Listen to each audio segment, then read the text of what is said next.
कि नादरा में मौजूद हर पाकिस्तानी का रिकॉर्ड चोरी हो चुका है। विकीलीक्स के मुताबिक अमेरिका और बरतानवी इंटेलिजेंस एजेंसीज ने पाकिस्तानियों का डेटा जमा करने के लिए इंटरनेशनल आइडेंटिटी सर्विस के नाम से एक कंपनी कायम की और कंसल्टेंट के तौर पर नादरा को अपनी खिदमात पेश की। विकीलीक्स में जो बात विकीलीक्स सामने लाया है वो ये कि इंटरनेशनल आइडेंटिटी सर्विसेज के नाम से एक कंपनी थी जिसको नादरा ने अपनी कुछ ऑपरेशंस जो हैं वो आउटसोर्स की, यानी ठेके पर दी। अच्छा, इंटरनेशनल आइडेंटिटी सर्विसेज का जिसका विकीलीक्स में तज़किरा हुआ है, जब मैंने इसका एनालिसिस किया तो मैंने देखा कि द इंटरनेशनल न्यूज़ के एक आर्टिकल पे बाकायदा से ये बात लिखी हुई है कि जनरल मैनेजर तारिक लोधी साहब बाकायदा से इस बात को तस्दीक करते हैं, इस बात की। और जनरल मैनेजर ये नादरा के हैं? ये general manager NADRA UK and Europe हैं, और उन्होंने बाकायदा से इस बात की तस्दीक की है कि जी हाँ, हम इंटरनेशनल आइडेंटिटी सर्विसेज के साथ काम कर रहे हैं जुलाई से।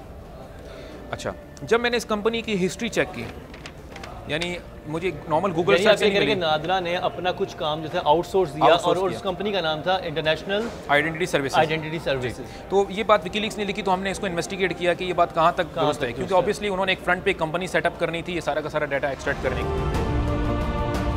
इतने हसास डेटा तक इस कंपनी को रसाई मिली तो इसने कौन सा खौफनाक कदम उठाया, ये तो हम आपको बताएंगे। लेकिन उसके साथ ये बात भी हैरत ज़दा करने वाली है कि इंटरनेशनल आइडेंटिटी सर्विस के नाम से नादरा के साथ मिलकर काम करने वाली ये कंपनी एक बिल्कुल गैर मारूफ कंपनी थी। ऐसे में इसको इतनी हसास मालूमात तक रसाई क्यों दी गई? मैं ये जानना चाह रहा हूँ कि क्या उस वक्त पाकिस्तानी गवर्नमेंट के पास कैपेबिलिटीज नहीं थी, कि ऐसी एक्सपर्टीज नहीं थी कि हमें नादरा जैसे हसास इदारे के लिए जो काम करवाना था वो हमें आउटसोर्स करना पड़ा?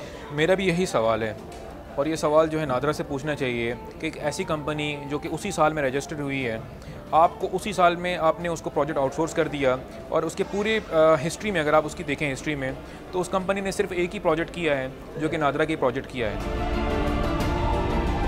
जो इन्फॉर्मेशन हमारी हर पाकिस्तानी की, हर इंडिविजुअल की इस वक्त एक ऐसी कंपनी लेके जा चुकी है जिसका हमें नहीं पता, जो अचानक बनी, अचानक तहलील हो।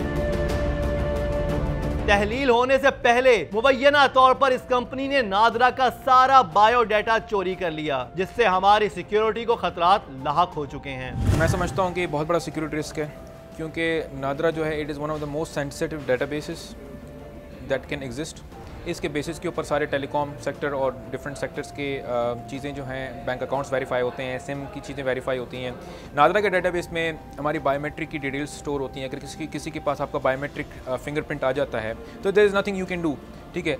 अब से लेकर जब तक आप ज़िंदा रहें तब तक जो है आपका जो अंगूठा होता है वो जहाँ जहाँ ऑथेंटिकेशन के लिए, जहाँ जहाँ ऑथराइजेशन के लिए इस्तेमाल होगा, वहाँ वहाँ जो है तक रसाई हासिल की जा सकती है।